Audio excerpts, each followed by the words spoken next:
you should buy the Audi S5. It's that simple, but let me explain. First of all, if you're in the market for a luxury sports coupe, well, practicality isn't a really big concern for you. So first of all, rear seats, it has them. Can they really fit anybody? Does it really matter? No. Fuel economy, again, irrelevant. What is important is how good it looks, the quality interior, and how much fun it is to drive. And the Audi S5 performs exceptionally highly in all of those categories. The car's designer, Walter De Silva, called it the most beautiful car he's ever designed, and we are certainly not going to disagree with him. It's an incredible mesh of really masculine, muscular, aggressive lines with an overall shape that is absolutely beautiful. On top of that, it's the last of a dying breed. For starters, it's a German coupe, it's got a naturally aspirated V8 engine, and you can get it with a 6-speed manual transmission. The interior is just what you'd expect from Audi. It's very nice in here. We're talking about high-grade leathers, beautiful just materials used on the dash. We've got some great aluminum, and in general, all the pieces are high quality and really nicely assembled. There's also some great optional carbon fiber trim on this model, which will cost you a couple extra bucks, but really, suits this car. There's no old man wood trim in this vehicle. It really is sort of a younger man's sports coupe. If you're in the market for an Audi S5, you really have to upgrade to the Prestige model, which will cost you an extra $5,900, but you really have to. I mean, these are just the kind of things that you're going to want and love in a vehicle like this. We're talking about, keyless access, push-button start, which is always a great feature, especially when you're turning on that big 4.2-liter V8. A lot of other great options too, a navigation, a backup screen. It's also got reverse sensors, and perhaps sort of the most noticeable, the Bang & Olufsen sound system, which really is as good as they say.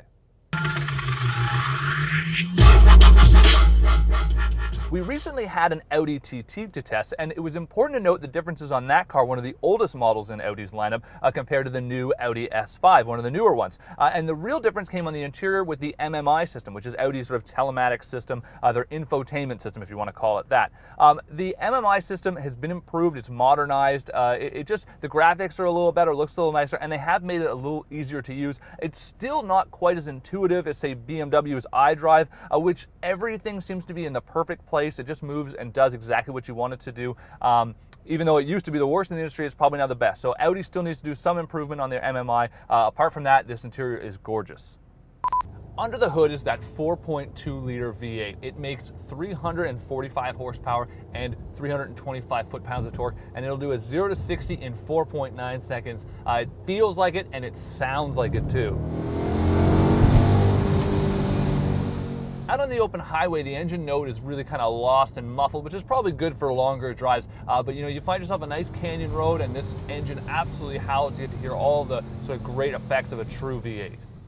A $3,950 option included on this model is the Audi Drive Select system. Now, you actually use that through the Mmi system, and it allows you to adjust a lot of different settings about the vehicle. We're talking about the suspension stiffness, steering responsiveness, and even the throttle responsiveness. And if you opted for the automatic transmission, you get the shift points built into that as well. Included in that package is the Audi Sport Differential, meaning that not only does it distribute power front to rear, but also side to side in the rear, which is a great option. The whole idea behind that, says Audi, is to eliminate understeer, and that's really important because these Quattro Audis have always been known for an understeer issue. If you're considering an Audi S5, chances are you've already looked at the BMW and the Mercedes. Now, BMW, you can get a 335i or somewhere up to an M3.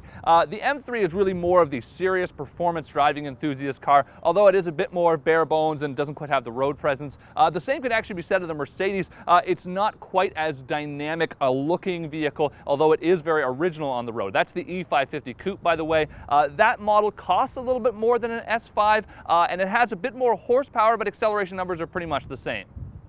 I already mentioned a few of the things we don't really love about this car, and those include the ergonomics for the Audi's Mmi system, as well as the steering feel, which is just a little bit awkward at times. But the biggest issue comes when it's dealing with the transmissions. Now, this car here has a 6-speed manual transmission, and that's probably what I would take if I was going to buy this vehicle.